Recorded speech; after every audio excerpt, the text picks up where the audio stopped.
The Nostalgia Test podcast is joined by special guest pop singer Kadence to help put 5 ska punk cover songs to the ultimate test.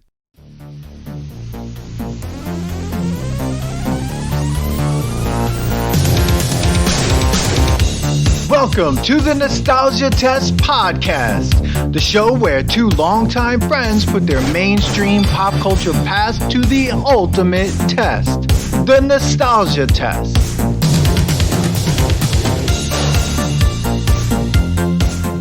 All right, welcome everyone to another episode of the Nostalgia Test podcast. I'm Dan Dissinger here in LA, and I'm here with my longtime friend and co-host Manny Coelho there in New York. Manny, how are you doing tonight? What's up, Dan? Always doing great over here in New York. I'm excited. We got another music episode. Love those music episodes. Staying away from those movies. If you guys haven't checked it out, we did Rocky. We started our Rocky marathon. If you haven't checked it out, you're missing out. We had a great time with measuring the score. We did, it was episode 46. Dan, I remember the episode number this time. You remember the episode number. You remember that we're on the podcast and not in your brewery. This is all good stuff. Yeah, I mean, everything's going great here. I haven't been...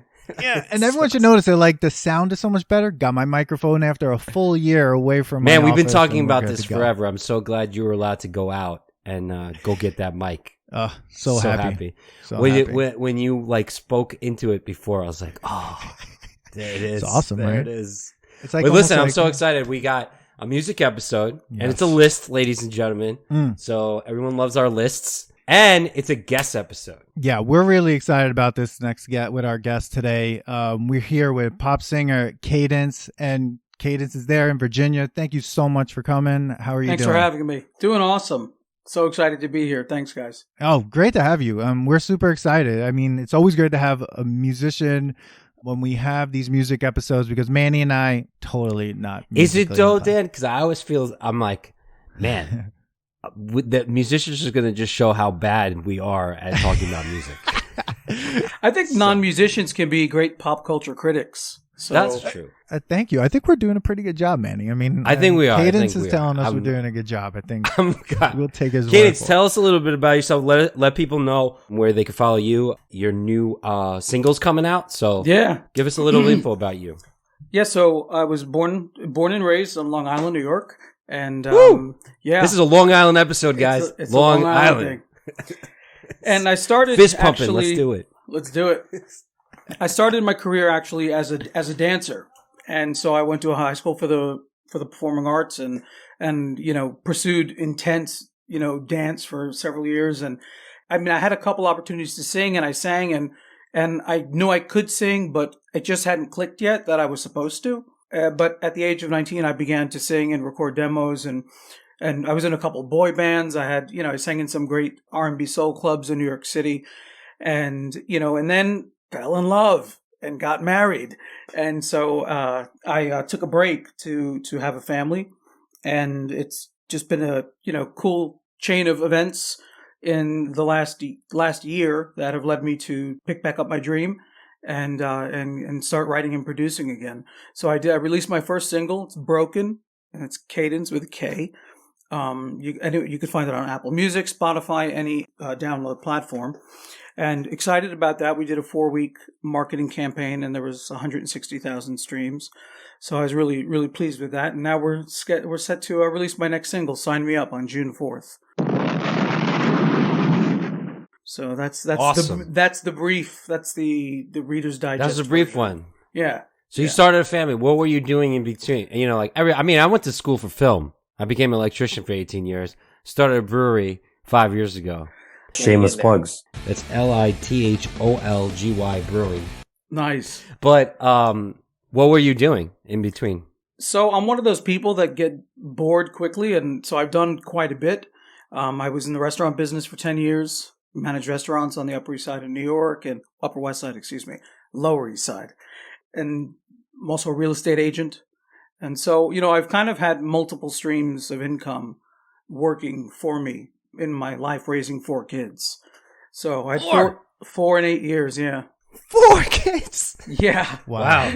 Yeah. So I just told my son, who's playing the Xbox in the room next door, I'm like, if I hear you curse or throw that remote one time, I'm doing a podcast.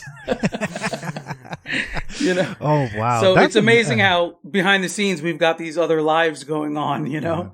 Yeah. Yeah. Oh, yeah. Oh. Well, that's an amazing story. I mean, I feel like we should have you on. We have to have you on again and just tell your like whole story. I mean, because we should have Kadence back on, because I would love to hear more about, you know, the creative journey, because sometimes it's not as linear as everyone thinks. And that like now is like a perfect time for everyone to kind of like pick up their creative, you know, everything that they want to do creatively and like put it out there. And it's really awesome that like your new song is going to come out this week, and the summer's coming, and it's like outside music, and it's like everyone's ready to have a good time. So it's like it's super exciting for that to be coming out. And you know what you said is it's exactly the heart of what I'm doing, because I spent 15 years, raising kids, but I found myself losing myself because I stopped honoring who I am, and that was stopping making music. So part of, if I can inspire one person who, like you're saying, maybe you didn't have the linear journey. I was 10 years in show business, and then I took a 15-year break. But, it's my call to write and produce music. It's a calling. It just doesn't leave my soul. So if we can inspire one person to pick back up their creativity and their dream, that would be amazing. I love that. I also love the message of like, it's never too late. Everyone's finish line is different. Everyone's starting point is different. Someone's on first base, another person's on third base, and it doesn't matter. So that's awesome. Yeah, that's awesome. Thanks, guys. So now I'm really excited about diving into this, because I mean, obviously these songs were, the originals of these songs are nostalgic, and now then also I don't know if you were a ska fan, like ska punk guy. Like, are you a ska punk fan? No, not particularly. I mean, just not exposed enough. Right. Okay. Yeah, I feel like ska, like, just to let everyone know, Manny, why don't you let everyone know, like, the list. Oh, yeah, we didn't tell it. We got so deep already that we didn't tell everyone. Guys, we're doing a list of ska cover songs. Yeah. So ska bands that covered a bunch of famous songs. The songs are I'm Gonna Walk 500 Miles, MXPX, 99 Red Balloons by Goldfinger, Smooth Criminal by Alien Ant Farm, Glory of Love by Newfound Glory, and Take On Me by Real Big Fish. Yeah. These were some great covers. I mean, I feel like, when I put this list together, there was a few others that I was thinking of, but I was like, when I heard them, I was like, these were the covers. Like, these were the cover songs that really kind of, during that time, like, ska punk bands were covering. And I feel like this was a moment in time where, like, punk bands and ska bands were doing a ton of cover songs. I mean, the Newfound Glory one, I mean, there was a whole album. They have like 3 cover albums. MXPX has like a ton of cover albums. And I feel like this was a thing, like covering these big songs. Now there's not too many cover songs.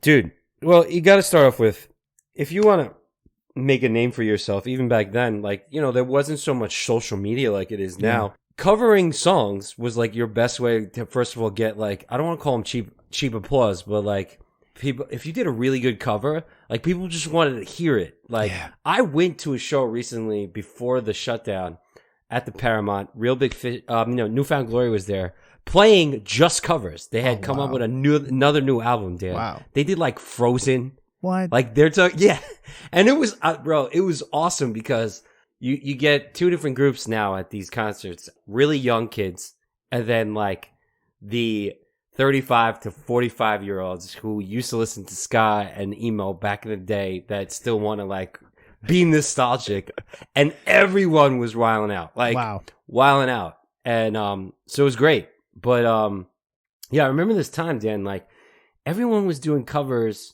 so in a way they were being nostalgic, doing covers that they liked, and then like also showing their range of different, like different ideas of how to take a song and make it their own.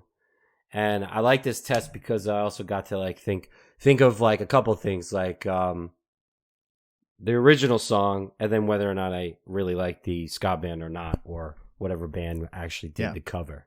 So, But what did you think, Kadence? Like, so you're not a fan of, you weren't really a fan of ska, but I'm sure you know some. Just not enough exposure. I mean, my past, My first 5 years recording was primarily rhythm and blues, R&B, soul. Okay. And so, but I always nice. loved, I mean, I'm such a connoisseur of music that I loved emo. I loved, some punk. I loved, pop music. I loved rock and roll. It was hard because I've always kind of been straddled across the genres, Mm-hmm. But no, I didn't have too much exposure to ska.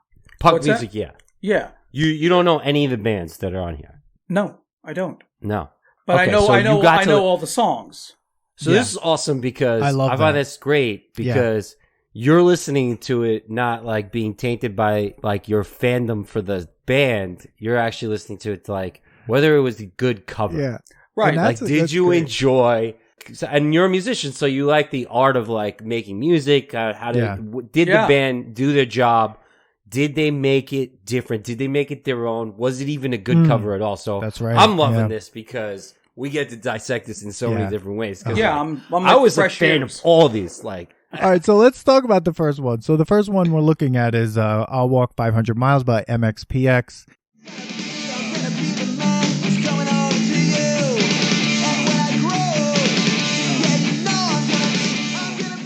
All right, so that's as much as we probably can get away with.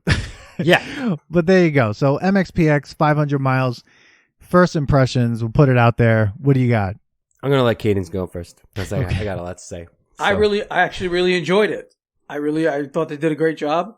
You could tell it. Obviously, it's a different singer. You can see hear the quality of the different qualities in the voice. But I personally do covers too, and I love the process of applying your own instinct to a song. So I don't want to hear a cover band do exactly what. I don't want them to get too far away from the song, but I also want to hear something new, something a little something different. And I feel they did a good job. So you enjoyed it? Like I did. Yeah, I agree with you on that. Like, I don't want it to be too much of the same because then, like, why not just listen to the same song? Yeah. Like, you didn't really do anything. Right. I agree that they did a good job of like making it their own. I don't know why. I think Dan, you said this is too personal to me because this was my wedding song, Yeah. and I had one of my best friends who's been on this podcast, who's a musician also. He sung this in a version, like in a way that has also been covered by this band called Sleep No More, and they did it. They slowed it down, like and it was. It's a phenomenal song. I tear up listening to it. It's so good. And once this came on, I guess I'm tainted that I like that cover better than this cover. But it did remind me of like ska and punk when like you had that like guy with the high pitched voice and like the rushing of like and they did a good job of almost slowing down the song, but also like that drum beat. Dum dum dum dum. Yeah. Like I have to agree, but I there's one thing about this cover that and there was one thing about like I think all these covers from the punk side of the covers is that voice that from the 90s or from the late 90s early 2000s, that whiny like when I'm winging. Yeah, they all had that whiny. I mean, forget about it. When we get to Newfound Glory, I mean that's like their jam, that thing. But this one was weird because like I like the cover better than the original. The original is good. I don't really love the original. The original's a little like, to me, the original reminds me of why I don't like tub thumping too much. There's something, I mix those two things up. But you need like, to stop with that. Tub thumping is a check great out a live song, episode we did and on you tub take thumping. you need to take it easy on that. But what's funny about this one was I was listening to it again right before we went on the podcast, and they jump into Surrender, I think at the end, right? Like they jump into another song. Right in the middle. Yeah, right in the middle. Towards not in the middle. Right at like I guess like 30 seconds left of the song. Yeah. They go into another song. Yeah. And I was like, were they bored? And they were just like, oh, this sounds like another song.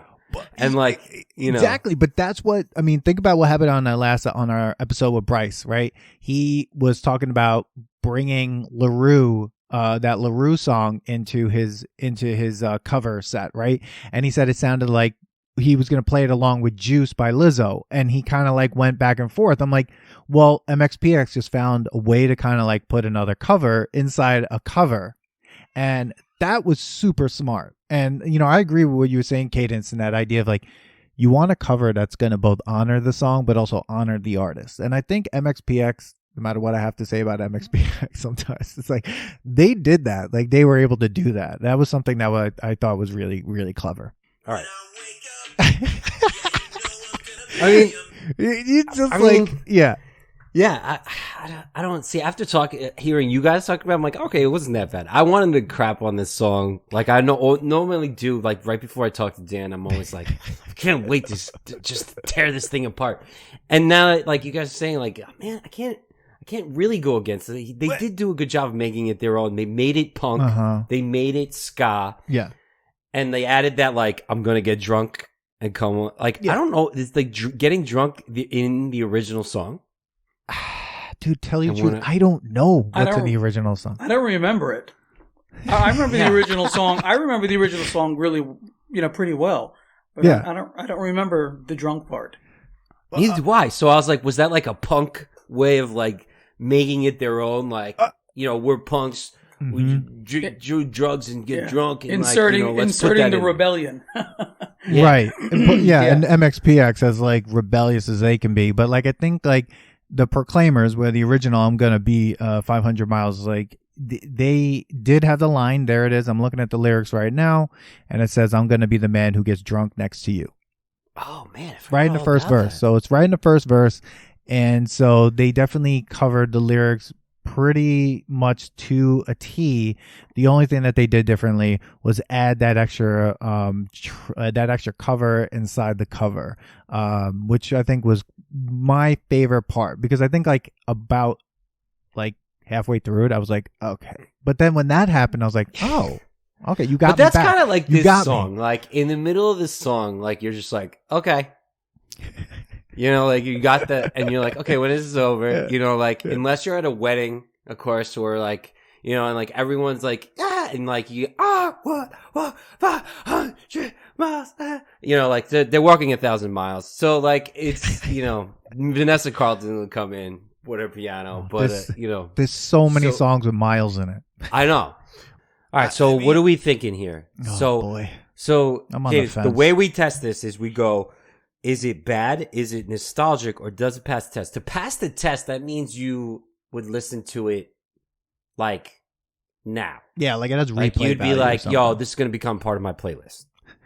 So like, I think for me personally that this just stays nostalgic. Like it makes me think of the original song. It makes me think of all the covers that this thing got. It does remind me of like MXPX. Like that voice reminds me of that singer. So like, I do want to go back to MXPX and see, like, do I still like MXPX? Like, I don't know. Do you want to listen to an album with 21 songs on it? But they're all the same. I don't know. So yeah, so I'm going to say, in my opinion, this one stays nostalgic. It was good after talking to you two, like saying, well, nice things you said about it. You got me to say that it's not bad, but it's not the first cover of this song that I would go for though. Okay. I'm going to say it's nostalgic too. I don't think it has a lot of replay value for me.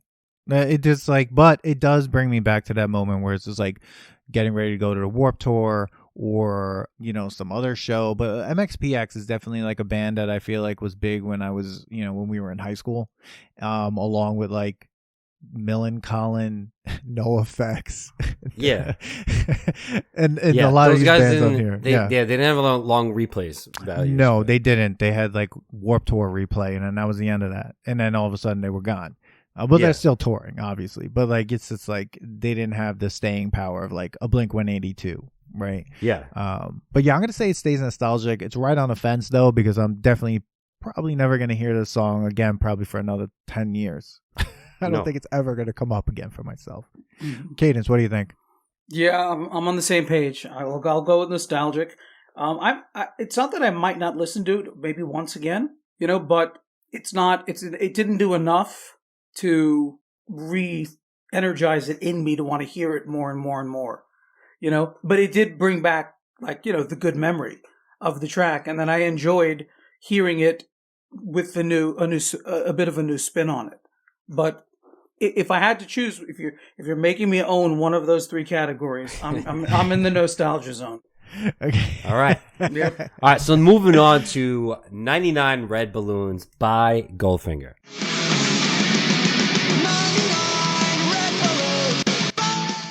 Yeah. Right Yeah. off the bat, I'm just going to say this. Go ahead. Manny. Goldfinger just reminds me of Tony Hawk's Pro Skater.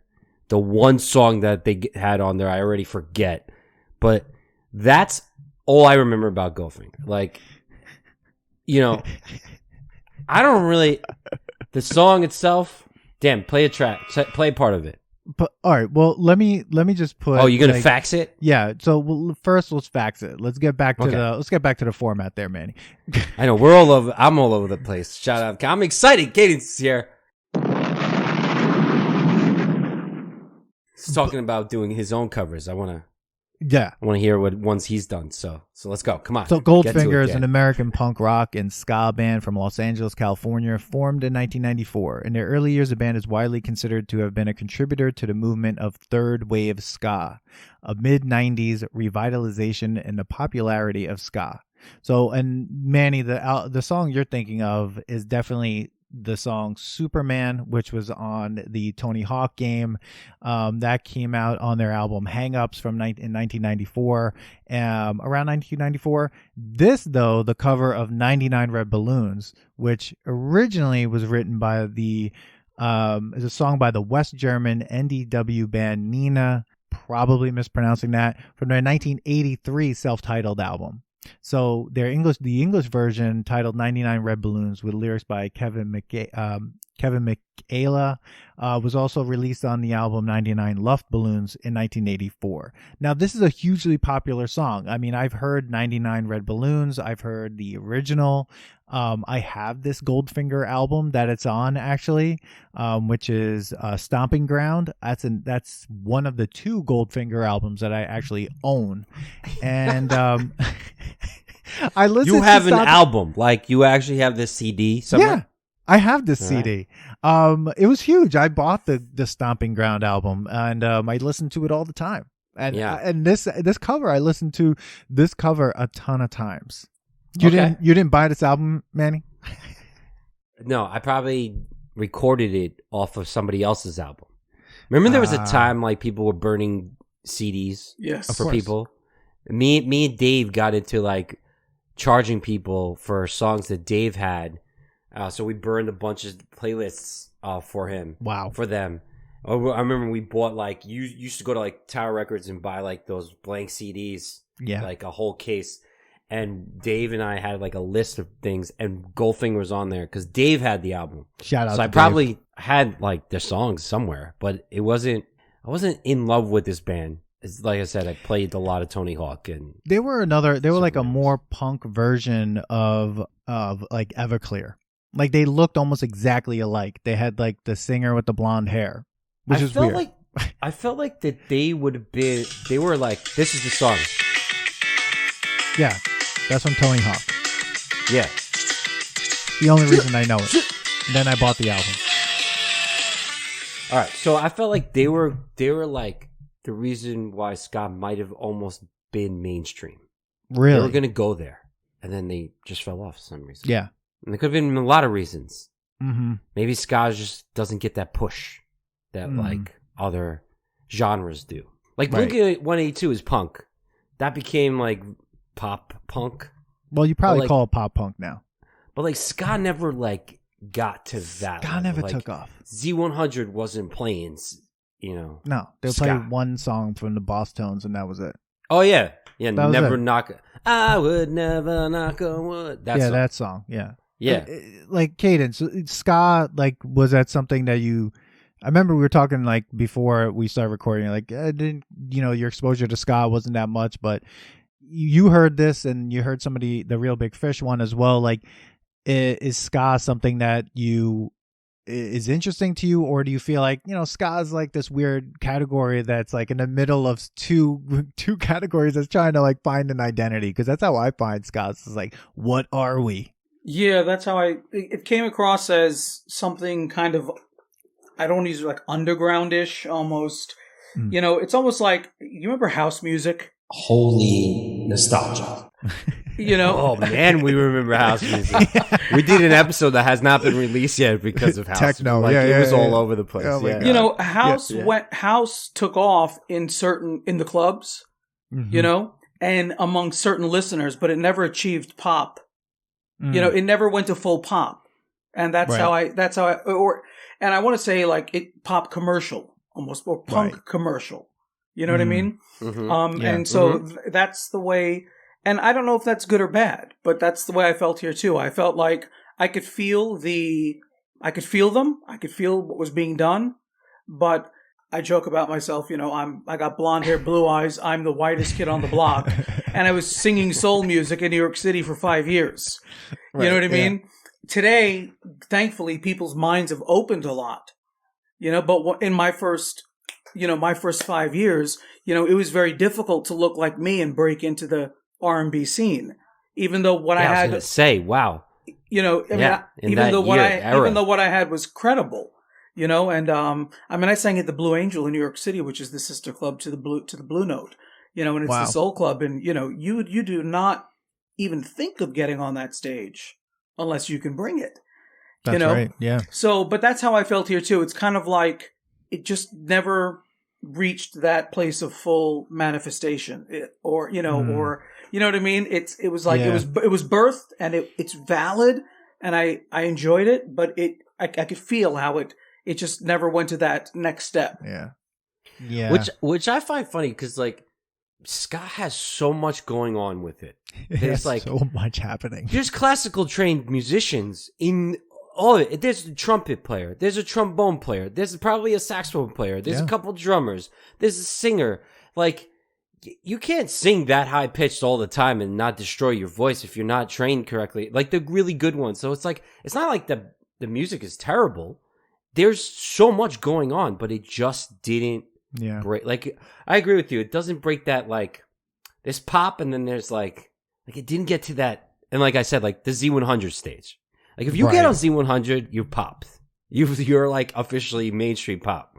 Like, you know. For those of our listeners who don't know what the Z100 is, it used to be a radio. It's a radio station. It was the radio station. It was the radio station that like any song that meant anything would get played on. And if you got played on Z100, that was it. Like you got played like all day. Exactly. Dude, imagine Blink-182 in our time when they hit. Oh, they were on Warped Tour. They were with these guys. They were with Goldfinger, and Z100 picks you up and plays your song. Yeah, like you're in a different level of playability. Like your producers are now like, "What? Oh, you've been played on Z100?" Like Elvis Duran is like, you know, in the Radio Hall of Fame. Like that guy is known everywhere. Like, that guy likes your song. You're getting paid a lot because that song's being played like 4 times in an hour. So like, it was with Goldfinger. Like I always thought, like you know, going back to this song, like for this album, they like abandoned their ska. Like it was just all like this was like more of a punk rock album. Because on Hang Ups, that album, that was a ska album. This is not a ska album. This is a punk or a punk rock album, right? And just like thinking about this cover, I enjoyed this cover. To me, like I used to listen to this cover song all the time. This was my favorite song on the entire album. And at one point I totally forgot that this was even a cover song, and I thought that was their song because I was like playing it so much that when I went to the original song today and listened to the original version, I was just like, this is so hugely different than what Goldfinger did with the song. And like going back to what Kadence was saying about the MXPX cover, I feel like Goldfinger made this their own, right? Goldfinger made this song their own. And to me, it was fun. They didn't compromise on who they are as a band to make this cover. I agree. Manny is thinking like he is like I could say, I liked it. I like that they even put in the bilingual version of it. That's right. German. It was done well. I don't particularly love this song. You don't like the original? No, I never really. I'm not really into the 99. Red balloons. I don't know what it is. But I agree with you guys on like it was done really well. Kadence, you said it before, like, and I kind of want to ask you, like, when you go into like, I want to do a cover, you're doing it because you like the cover, or you're like, I like it, and I know that a lot of other people like it. It's a good way to like spread the word about yourself. Like, what like makes you want to do a cover? Well, that's a good question. I mean, first of all, I have to love the song. So, like I did Al Green's "Let's Stay Together." We all know that song. I've loved that song since I was like 4 years old. You know, so and I believe it's a good song, and I believe people love to hear it. But I think at this point, I'm singing again because it's a part of who I am, and it's really important to me. Like when I was 18 to 23 years old, I was all about getting a record deal. And I became so focused on getting signed, because that's what you did back then, that's all I could think about was getting a record deal. And I forgot that I actually loved what I did. So at this point, I approach covers from a perspective of, do I love the song? Rather than, I mean, you won't see me do it. I will never sing a song because it's trending. Never. It's just, I don't think I could. I don't think I have that temperament, I think it would come across because you probably have different passion singing it than when you sing a song you love, and people will see that. Yeah. So then you don't feel it. So the song's not that great because I'm not feeling the passion in the artist who's singing that song, because they're just singing it to get the money. That's it. The recognition. Right. Where if you actually love it and I could feel it, that's what I'm looking for. Feeling. That's what I'm looking for. But I want to say about 99 Red Balloons, you might laugh, but I couldn't stop getting the visual of Molly Ringwald dancing, in Breakfast Club. Yeah. You remember when she's doing the Carlton? You remember? Yeah. I couldn't, I'm like, get that visual out of my head. I'm trying to listen to the song objectively. No, man, that's why we bring it to the test, because if it does that, there's so where much I'm going that brings with us this. back to those times. Yeah. Where I'm going. Oh my God, that's so funny. Yeah, like it always, to me, it's like, I always tell Dan, like, a thing is so good and nostalgic, where like nostalgia has a way of like, smell brings you back in time, and songs and movies visually, like there's so much to that. Like that song, you're even talking about that movie, and like when you were sitting down watching that movie, and like how great you felt watching, those movies back then. So it's always good when that happens, when it's like all of the nostalgia. Yeah. Like Dan has a drop. It's like, holy nostalgia, and I'm sure that'll be dropped during somewhere the edits. Holy nostalgia. And I want to just shout out you guys, because doing this podcast and like focusing on the concept of nostalgia, I realized actually how important it is. You know what I mean? Like it's something I think everyone takes for granted. You might have a feeling of nostalgia, but nostalgia actually really generates something good in us. Oftentimes, and so that I just want to give you guys a shout out for making this platform. Well, thank you. When we started this podcast, it's like we quarantine, and we're like, it's also a good way to like also speak, weekly, and but then also like as we were digging into these things, we were just like learning a lot about who we are now versus who we were. And I feel like when we do these song ones, especially, like it's really fun to kind of look and like, yeah, these are songs that we would listen to all the time and like be excited. And now when I hear them, sometimes I'm like, it just brings me back. But you know what? It's not going to get the replay that I used to. Yeah, but you know what I like? That's what's so great about nostalgia, is that it reminds you of like good times when sometimes things are, looking pretty dark, but like it's like that little bit of light in that moment. Right, but that doesn't mean it's going to revive it. It doesn't mean it's going to be, you're going to have a revival of it or whatever. Yeah. Like, I know like a lot of people like stop living in the past or whatever, it's over. And I get that, but I think nostalgia also, like, it keeps people young. It keeps you like realizing, like, it doesn't matter how old you are, you could still enjoy things that like it makes you like.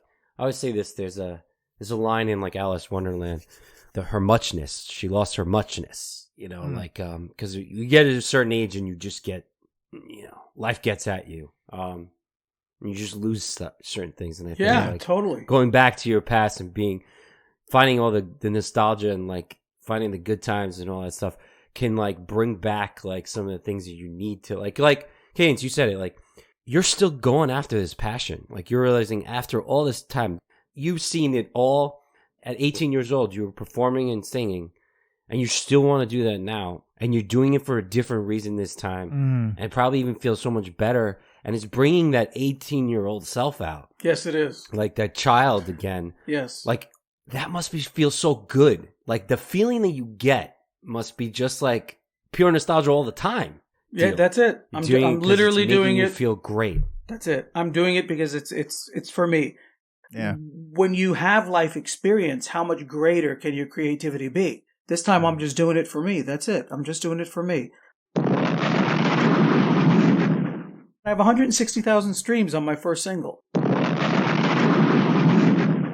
You know, I mean, I've already succeeded, but that's like, you know, cherry on top. You know what I mean? That I actually got to have that many people listen to my song in over 70 countries in the world. You know? That's amazing. Because of the times That's such a great feeling too. Yeah. Because now you're also sharing that feeling with other people. Yes. And like you said before, you also want to show people like it's never too late. Like don't give up on that muchness. Don't give up on that thing that made you feel happy. And this is a perfect time to take a little bit break from the show, from this test, from these tangents. I'm going to give myself a little bit of a plug, Dan, if you don't mind. I'm one of the owners of Lithology Brewing Company, located in Farmingdale, New York. We're a New York Farm Brewery. We're a Nano Brewery. Come down. We got 12 rotating tap handles going. Go to lithologybrewing.com for more information, or follow us on Instagram and Facebook at Lithology Brewing. That's LITHOLGY Brewing. Thank you. Back to the show. So anyways, let's go back to this. Sorry, Dan. This is their tangents. Hey, that's what this podcast is about. We, you know, someone on Instagram, I forget their name, but anyway, they asked like, what is the format of your podcast? And I commented, tangents. That's our format. Because we love to hear people talk, because it's like, that's what podcasting is. It's a conversation. And sometimes those conversations go places that you didn't think they would go. I mean, that's the power, I think, of like nostalgic songs, right? Like, you know, we started 99 Red Balloons with that tangent, and look where it brought us, right? And so for me, like thinking of 99 Red Balloons, I would just, for me, say that personally, I think it passes my nostalgia test. It's going to stay nostalgic for me. I don't think, I mean, if we were hanging out and you turned it on, I would enjoy it, but I don't think it, you know, I didn't like it enough to begin with, as, you know, as a song for it to jump that hurdle. I enjoyed the Breakfast Club feeling that I got from it, and doing the Carlton with Molly Ringwald. You know, I enjoyed that. You know, but it stays in nostalgia for me. Yeah, I'm gonna agree with him. It stays nostalgic to me. I don't particularly love the song, but I'm glad that we got into that whole conversation and on that tangent because of it. Obviously, it does bring up nostalgic feelings. I just don't see myself like. It's not a song that I particularly love, and even the band that did the 500 Miles, Sleep No More, shout out to them. Sure they're listening to this podcast. They do a 99, and I love that band, and I still don't. I just can't get to that. I can't get this. This song doesn't do it for me. All right, next one, Dan. All right, next one. We're gonna give a few seconds of this one just because to put it out. Yeah, there. You got to play this one. This is one of my favorite ones. Oh, okay. Here we go.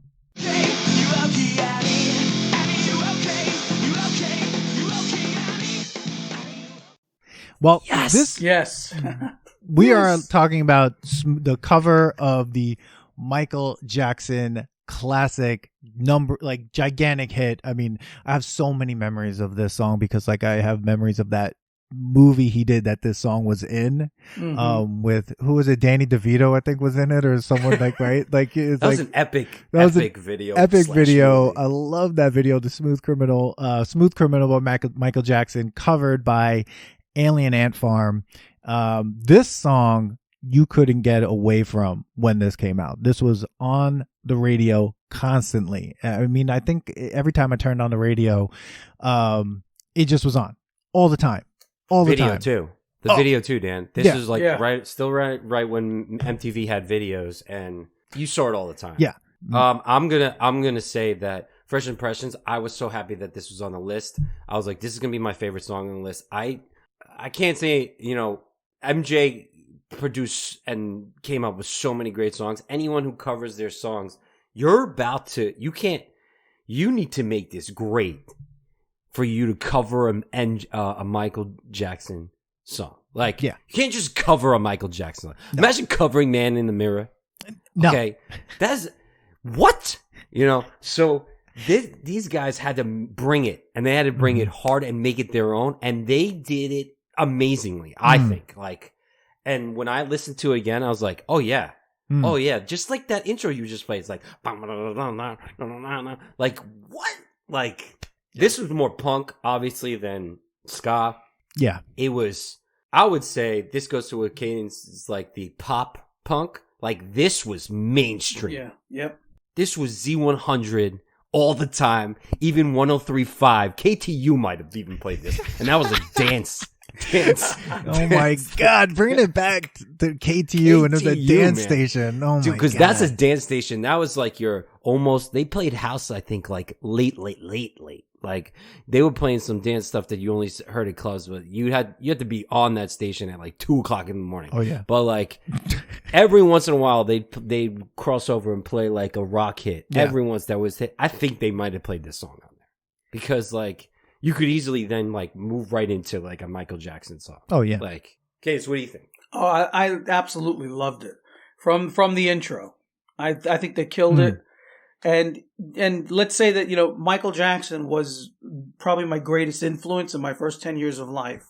Like, I literally, my first job was cleaning a parking lot. Every day after school, I cleaned this parking lot. It was VJ's discount store. And at the end of the week, he let me pick out one Michael Jackson, memorabilia, the glove, the jacket, the parachute pants, the loafers, Wow. I had it all. So when I saw this on the list, I was like, "Oh, okay, all right." But I mean, from that intro, you just take off immediately with this song, and you never get let down. I didn't get let down the whole thing. I won't put the cart ahead of the horse here, but this was a good one that I really liked it. What did they do after this? Was this their one-hit wonder? Like, cause like.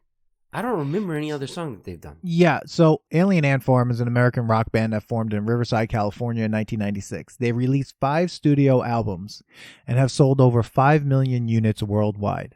The band's cover of Michael Jackson's Smooth Criminal topped the Billboard alternative songs charts in 2001 and was featured in the film American Pie 2. Now, I think I'm going to look for some stats on that cover, but I don't even think I need to look for stats to know that this was probably their biggest hit. You know what I mean? Because it was one of the biggest songs by Michael Jackson. I mean, this is one of my favorite Michael Jackson songs. This is a huge song. So if you're going to cover this song, like everyone said, like, yeah, you got to make it big. And I think they did a really great job at covering the song. And so I do think that is the most recognizable Alien Ant Farm song. And I do believe it's probably one of the most recognizable covers.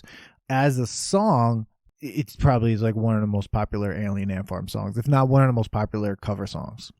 No, I agree with Katie. It's like, it doesn't let you down the whole time. You are like high energy the whole time. You're thinking about the original song, but you're also getting into it like as its own song. Like everything, the little things that they put in there. Oh, it was so good. It was so good. It was refreshing. Yeah. And then the original obviously is like. I listened to the original as well. I listened to the original when I was listening to this, and the original. I mean, it brought me back to the white hat, the white suit, that anti-gravity lean thing that Michael Jackson did in that video during that. Oh, the video game. Remember he had an arcade game. Of course.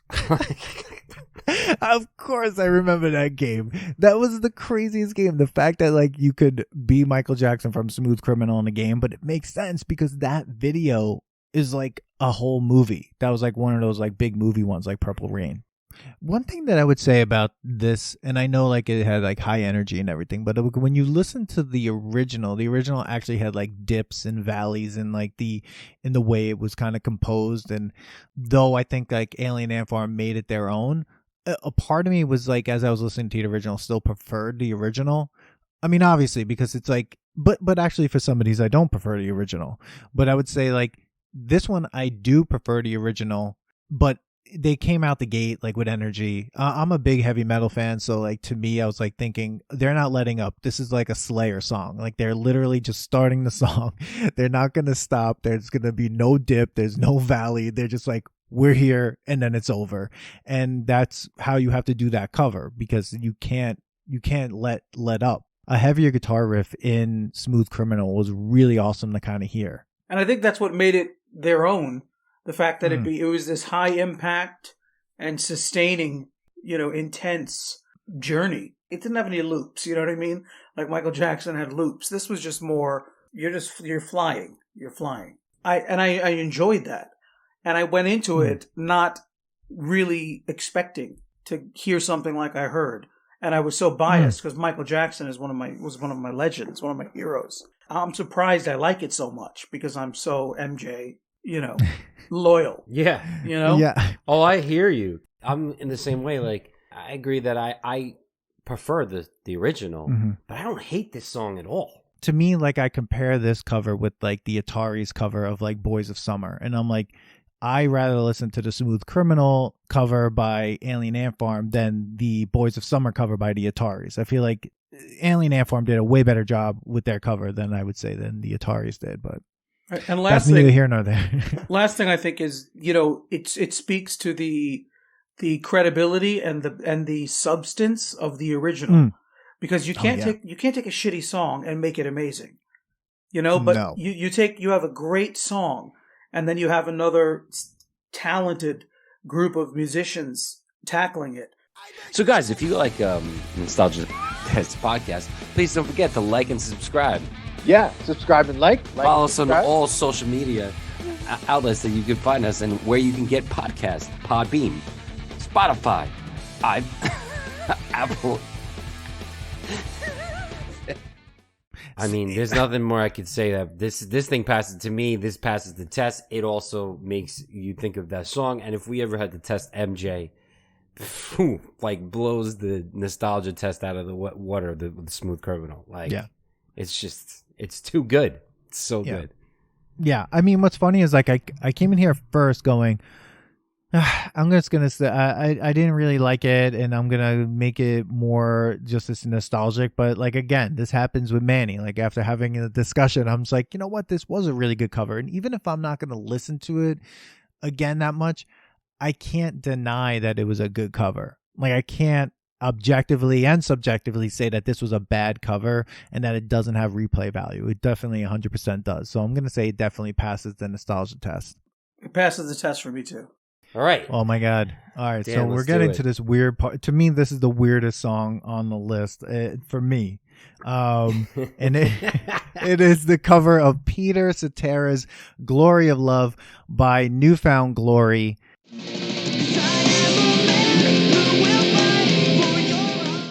Manny, first impressions.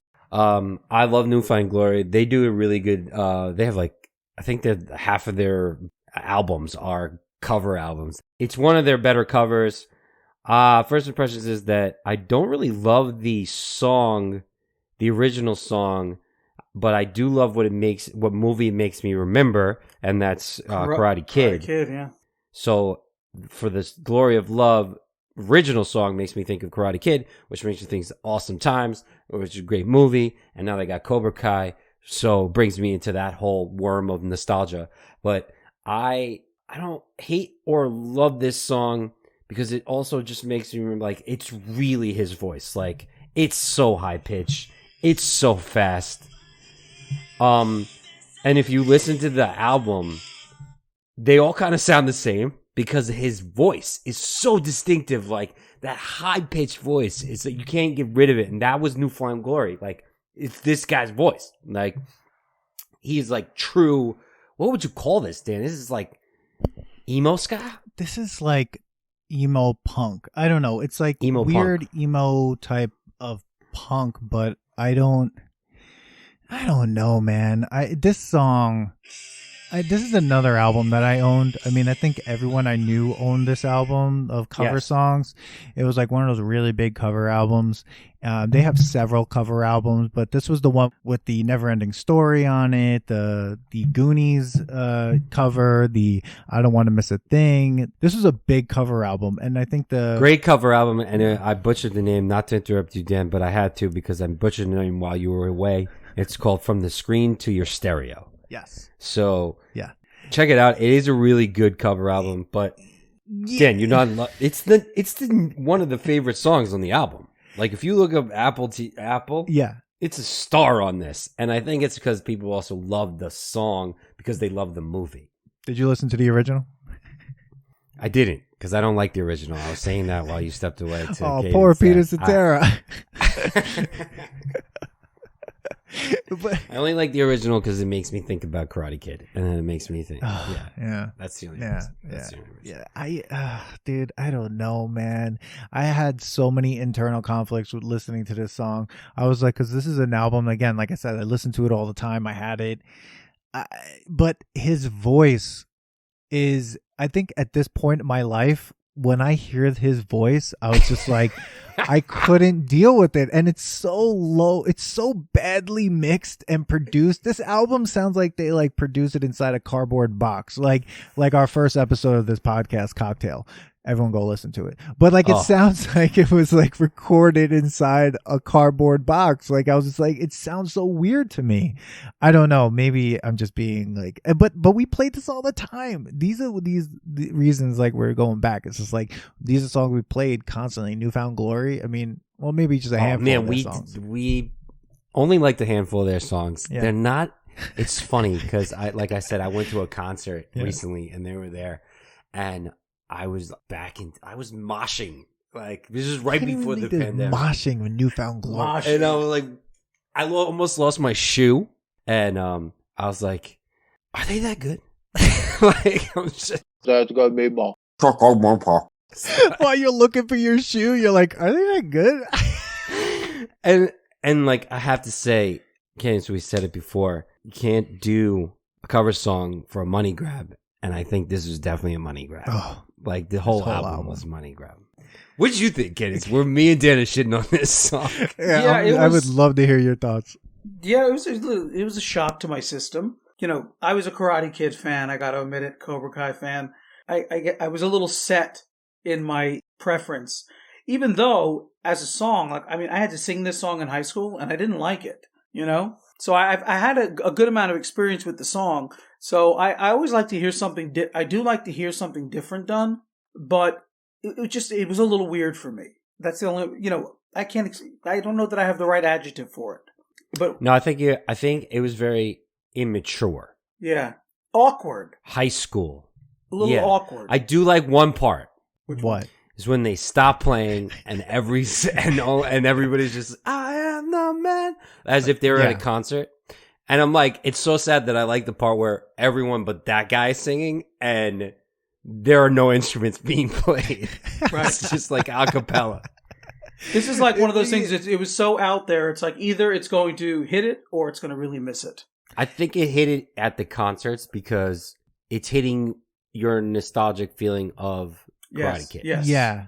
They were drawing on that. Yeah. And if you go to a concert when they're playing these songs, because like I said, they're up to album number 3, and like he even dresses up like Elsa from Frozen, and he's singing Let It Go, and it's now one of their biggest hits. And I think it's because, first of all, that song is a big hit, and people were just find it funny that he's singing that song in a emo punk version. I don't necessarily think they love the song. I'm looking at the facts on the original song, and it's like the Karate Kid Part 2. That's a weird Karate Kid, and but the one thing that I found funny about it's a really weird Karate Kid. Because all the Karate Kids, he almost dies in it. Yeah, one thing I noticed about every Karate Kid, and he got married. Yeah, one thing I remember that reminds me of that I remember about every Karate Kid movie is like Daniel gets the shit kicked out of him in every one. And in part 2, he gets beat to a whole, like, it's unbelievable. And then Karate Kid 3, they beat him up again. I'm like, dude, is he that good? Like, he should be called the Karate Kid. Karate Kid 2 was like watching two gladiators. Okay, people were watching two people almost die in the middle. They looked like they were fighting in like the Temple of Doom. Like, I was just like, what is happening? When I saw that as a kid, I was like, what is going on here? And this song is the theme for that song. It's like one of the big songs. Like, where did this get played? Probably just the credits. I mean, probably just at the credits, but unreal. I would love to see this just played with the Newfound Glory music. If like you put Karate Kid 2 and it's just like, like, Well, you know what this reminded me of? You know, out of all things in the movie, all I could think about after I heard this cover was they were hitting the drums and, and they were all chanting. Oh, yeah. Oh, my God. You're right. And I'm like, how is that still in my subconscious memory? I need to go for some psychotherapy. No, yeah, man. when they were like doing that thing with the scene drums. is crazy. Like, oh, God. And then literally, he always does a move that just looks not like karate. It's not karate. He was surviving. Yes. He was surviving at the end, man. Yeah. That wasn't a karate move, and he got his inspiration from the drums, where he's just swinging both of his arms at the dude. There was no karate anymore. He was just like, it's either me or him. Did they expect him to kill him at the end of that movie? Like, it looked like Bloodsport, where like he was supposed to kill him. I think it was gonna happen, but then they realized it was rated PG, and they had to end it with Pull it back. Pull it back. Like, it's PG. And that's a nostalgia test tangent. So did Newfound Glory do this well? I say no. I don't even want to call it nostalgic, to be honest. I'm not gonna say it's totally bad. I don't see myself listening to this again. So it's not even nostalgic anymore. No, I think I'd much rather just like watch Karate Kid 2 and then do that test. But yeah, I don't know. I sung it like once or twice, and I was playing it most of the time when we do these tests. I put it on repeat while being at the brewery doing something. Shameless plugs. That's LITHOLGY Brewing. I was like 2 and done. I was like, I can't with this anymore. So yeah, I'm gonna agree. I don't think it's nostalgic anymore. I'm not gonna say it's bad because it's not a bad song, but I'm just not gonna play it. It might come up on my Spotify every now and then, or I might just go, just for like, some sort of funny kick. I'll like listen to like 30 seconds of it, but it's, even though it's a short cover, it was long. So I kind of don't think I'm going to be returning to this. I'm going to say it's not even nostalgic anymore. I concur. I concur. Yeah, I concur. Weirdest sounding song on this album. Yeah, weird, awkward, and bringing me back to like the death chant scene in Karate Kid 2. Oh man! All right. Well, we're Dan, here. Next one, play. We're gonna play like this a song few first. seconds of this one because I mean, wish we could play it all. Oh, this was a good one.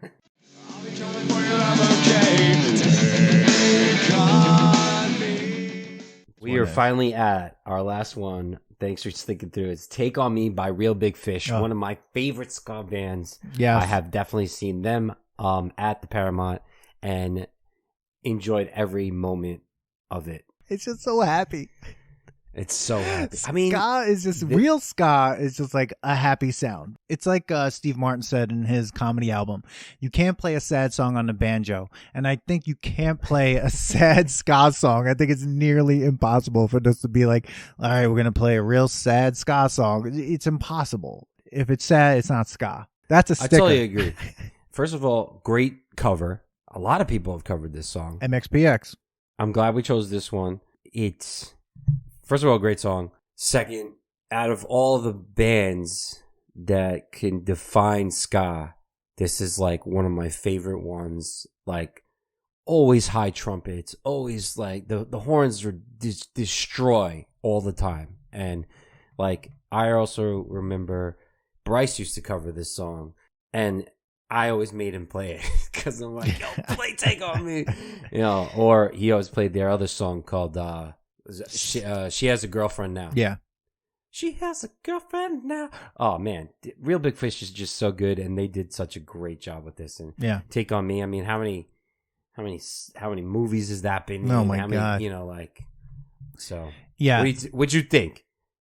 Who? Either of you. Okay. That's gonna be more. I mean, I loved it. I mean, to me, like, that's why I think, like, when we were putting together the list, when I was putting this list together and I was like, this has to be on it. But at the same time, I was looking and was like, oh, MXPX covered this. But this is the cover. Like, to me, like, Real Big Fish does the cover well. And not just well, like, they did what Alien Ant Farm did, right? They stayed kind of true to like the music, like into the song and to like the energy of the song, but then they made it their own by making it ska and making it Real Big Fish. And his voice, after listening to like Newfound Glory and then I put on Real Big Fish, I was like, oh, it's just like, it's not the pitch, because I like Rush. So if you listen to Rush, Geddy Lee has a high voice, but there's just something of the whininess of that vocal that like was so popular that like listening to Real Big Fish was like, oh, thank God. I was like, it's just so, it like eased my ears a bit, and I was like, I love this song. Yeah, this was another real, from the beginning, just that high energy, and I love the original. I do. I love the original. And it's interesting because the original it's an up song, Oh yeah. but it's not musically driven like this one, like this cover. So, and Right. like you said, I mean, as soon as the horns come in, you know exactly what song you're listening to. And so I love that. Because in the beginning, you don't know what you're listening to, but then as soon as the horn section kicks in, you're like, it's Take On Me. So I think it just took that, there was like a little bit of like sorrow in the original one in a sense, because just the quality of the timbre of the lead singer's voice, it had that, it had Right. almost a dreariness to it. But that was eliminated here, and it just made it like a breath of fresh air. Yeah, definitely. You're smiling when you hear this song. Yeah, Oh, totally. Like, it's just smiling the whole time. Because you're thinking of that video, right? Like with the pencil drawings that like Aha, like when in the original Aha's 1984 version, you remember that video of just like the pencil drawings and like moving through that video, which won a lot of awards. And this song has been in so much other pop culture. I mean, it was, according to Wikipedia, it's appeared in the 1997 film Grosse Pointe Blank. It was in an episode of South Park in 2002, an episode of The Simpsons in 2005. I mean, in Family Guy, this is one of those songs that just appears everywhere, kind of like Two Princes by the Spin Doctors, which is like, that's in everything. This has showed up in a lot of other popular culture, and it's just a song that's perfect for a cover. And I think a ska cover is like really what's called for, in my opinion, for when you to cover this song, because it's already a synth song, so you want to like bring it to a whole different genre. And I feel like ska is like such a great genre to kind of do the cover of synth pop song. So like it kind of gives it a whole other feel, but it can still do what that synth pop does. Oh yeah, definitely, I agree. This blew it out, in my opinion, probably my favorite one. That's why I left it to the last one, because Smooth Criminal, although it was great and high energy also, but this was just because the band does it for me. This is a happy genre. Mm-hmm. Even like there's even like some like reggae, like it's so good. Yeah, it's just done so well. Yeah, this is like a lesson of like, hey, do you listen to ska? Like, no. What's ska? Oh, hold on. Click. I'll be coming for you, I'm okay. Take on me. Yeah. So yeah, and I think like that's the thing, like ska, like in the beginning of the podcast we were talking about ska and like kind of like how it's lost in this like, what is it? There are some bands that do it really well, and I think Real Big Fish, Less Than Jake, I mean, these two bands, to me those two bands have like really amazing ska bands. Yeah. And not to forget that like No Doubt, when No Doubt started, No Doubt was a ska band, and so No Doubt was also really popular, really powerful ska band until they evolved into what No Doubt became. But Real Big Fish, I mean, is a great ska band from Orange County, California, and who also during that third wave of ska, which Goldfinger was part of, but they kept ska instead of Goldfinger going into other genres, kind of, and like going away from ska and like staying in like punk or rock. It'd be interesting to also see like why producers don't push ska on mainstream. Like, you get Blink-182, and Blink-182 didn't really have horns, or like even Green Day. But like, once you bring up horns like this with ska, like, why didn't it break it? Like, Real Big Fish is a really popular ska band. Like, I'm sure they've done really well for themselves. They have a great following. They have great following. They got to split the money 11 ways because it's like a horn for every note. But why didn't it get to? Why doesn't it get to that? Well, I feel like there was like a whole push to this idea of like how much ska sucks, and then like ska took that on as like its own thing. And it was like, well, we're gonna flip this and we're gonna use it, you know. But I think like people just didn't like it. There's something that I think people just hate that sound, and they just think. Like, would you say Sublime is close to ska? No. Well, they're just California. I think a lot of bands from California during that time also had that like reggae thing going, like that reggae influence. So also they had like that same guitar riff going. So I think like they kind of sounded similar, but I think Sublime moved away from that and they were like their own thing. 311, they're not, I mean, that's a rock band from California. Like these are like, I think California has also a very specific sound. It's funny because when I moved to LA and I went back and listened to 311, I was like, I get it now.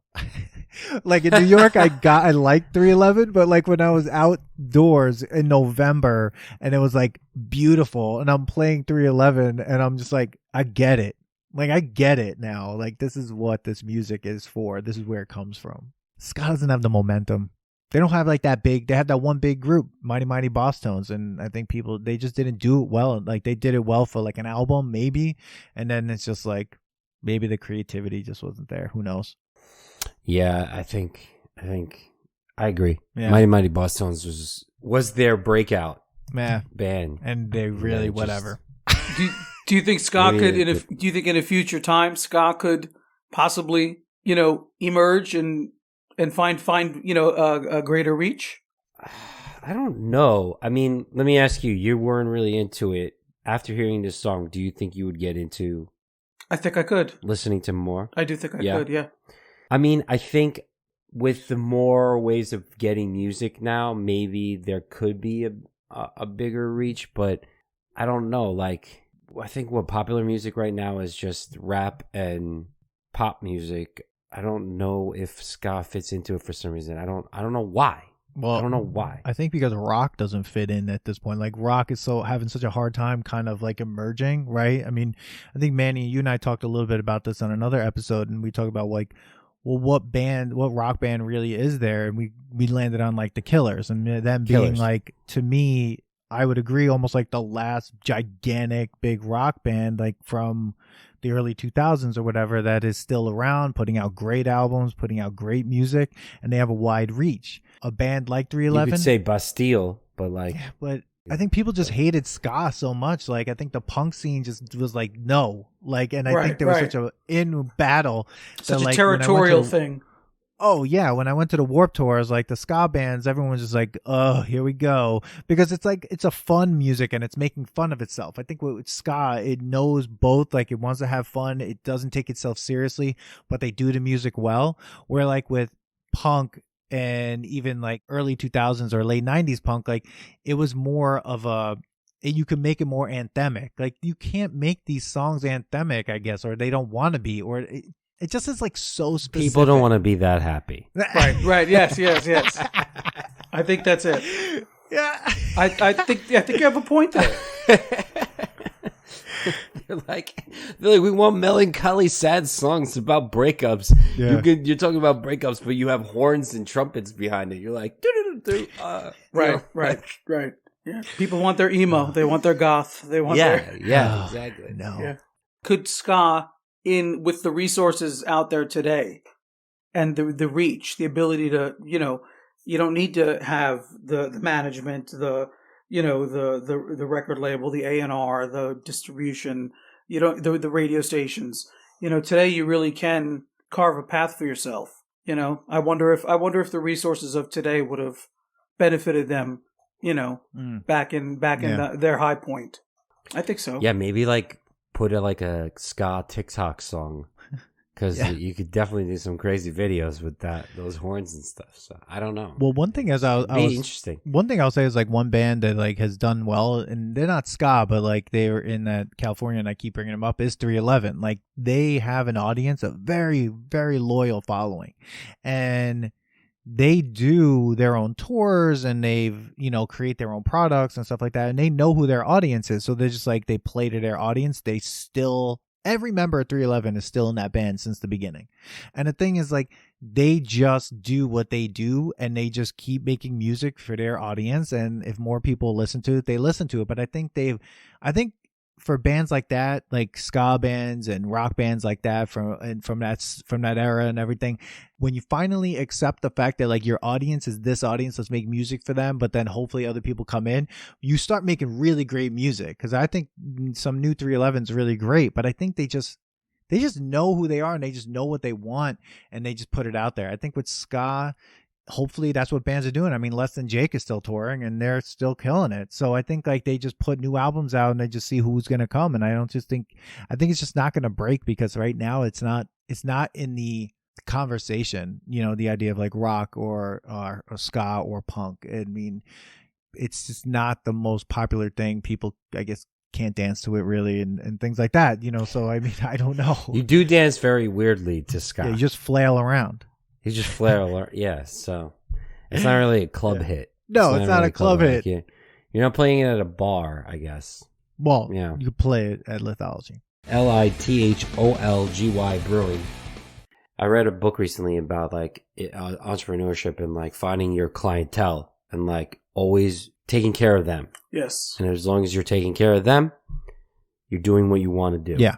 And the rest happens. Yeah. And normally what will happen is that more people will know that you're taking care of people, and they'll want to listen. So I guess like what you said, like with 311, it's like we know where we are, we know where we stand, we're making music for these people, and then more and more people probably came in, and now they've obviously, if they're still original band members now, oh yeah, they've done really well as a career. Yeah, they didn't need to be the pop star that was around for a moment. They were like, we're making hits, and we're making amazing music, and we're going to constantly make amazing music, and we got even better because we've had how many albums did 311 have? A ton. Like you're talking about 10,000 hours. Yeah, so in, many albums, 100,000 hours. Like, and if you've ever gone to a 311 show, it's tight. It's like, oh yeah, that drum solo that they've been doing for years. They're it's great. Like, even though they've been doing it for years, when I've heard it twice, and I'm like, I can't wait to hear that again live, because they're so good at it. Yeah, just like, our guest right now, and he's probably taking that on now, is saying like, I'm just doing it because I love it. So, and look how many views you got from your first week out? My first 4 weeks. Yeah, we had 160,000 streams. Singles broken. Yeah. That's amazing. And that's a nostalgia test tangent. Wow, that's so great. Real big fish, Manny. Real quick, I'm saying it passes the nostalgia test. Passes. Yeah. There we go. Yep. Wow. So we just tackled the list of ska punk covers. I didn't think we were going to get this deep with ska and punk. I feel like with every podcast we always episode, get deep. we get deep, and the we're tangents. Deep people, Dan, we're not shallow. The tangents are amazing. This episode was just like, it's so many amazing things happen in it. I can't wait to. And we didn't think we were gonna bring anything to the table with a musician here, but I thought we did. I thought it was great, and I loved hearing your story. Yeah, I loved that you're back at it. And so the new single comes out June 4th. This week. June 4th. Sign me up. Awesome. Yeah. June 4th. Yeah. And what is it called? Sign Me Up. And is there going to be an album soon, or is there just going to be a couple of singles? We have 2 more singles lined up for after Sign Me Up. So I have a June 4th, a July 11th, and an August 13th. Dropping 4 singles first, and then hoping to have acquired what's needed to take it to the next level and drop an album. Oh, that's awesome. Wow. Yeah. That's great. Kadence, thank you so much for being on. Thanks for having me, This guys. was so much fun. And yeah, why don't you tell our audience where they could find you, where they could follow you? Yep. So you can, I have a website, cadence13.com. Instagram. I'm on Instagram, and I'm on TikTok. And I have a YouTube channel. So on the Oh, wow. YouTube channel, just to briefly answer, I started to do covers, because it takes time to put out a single. You can't just, I can't just write a song and put it out. So Right. from the writing to the putting out is probably like 2 months, but wanting to begin to find people who would resonate with me, I thought I would start to cover some of my favorite songs. So I've got like 10 songs on my YouTube channel that I covered. And Broken is there as well, my original first single, and Sign Me Up is June 4th. So Apple Music, Spotify, all the streaming platforms. So you write and produce and sing the song. Well, I co-produce. The producer of Broken and Sign Me Up is Brandon Van Allen. So, and we co-write and co-produce. It's funny because he's in Texas and I'm in Virginia. So we collaborate via Zoom. Wow. So I record here and then I send it to him. Then he joins me and then he's pretty intense. He's amazing, but he pulls the best out of me.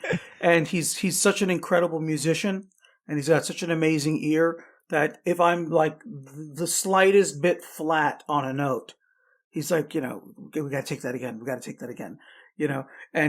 Because he's a voice coach, he'll tell me what I'm doing wrong. You know what I mean? Why I'm singing it wrong, why it's not coming out right.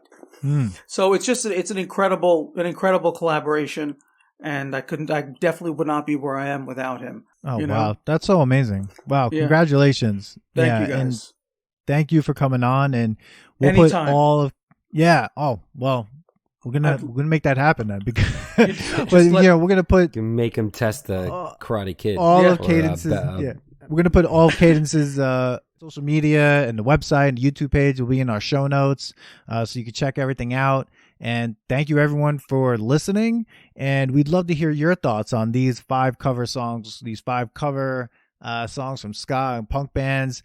Did we get it right? Did we get it wrong? Follow us on Instagram at The Nostalgia Test, on Facebook at The Nostalgia Test. Join the email list on the website at thenostalgiatest.com and suggest a test. We're always looking for new ideas for a show, new ideas for a test. You can click it right there on the website. We have some amazing Snap episodes. bracelets. Well, I have a snap bracelet, but we have some amazing episodes coming up, so stay tuned. And thank you everyone for listening. And once again, thank you, Kadence. Thank you guys. Thanks for having me. All right. Thanks for listening to today's episode. Please subscribe to the Nostalgia Test podcast to know when new episodes drop. Don't forget to leave us 5 stars and a positive review so more people can find the podcast. Share your thoughts and memories on today's topic on our Twitter at Nostalgia Test and on Instagram at The Nostalgia Test. Tune in next time because you never know what pop culture will pop up on The Nostalgia Test.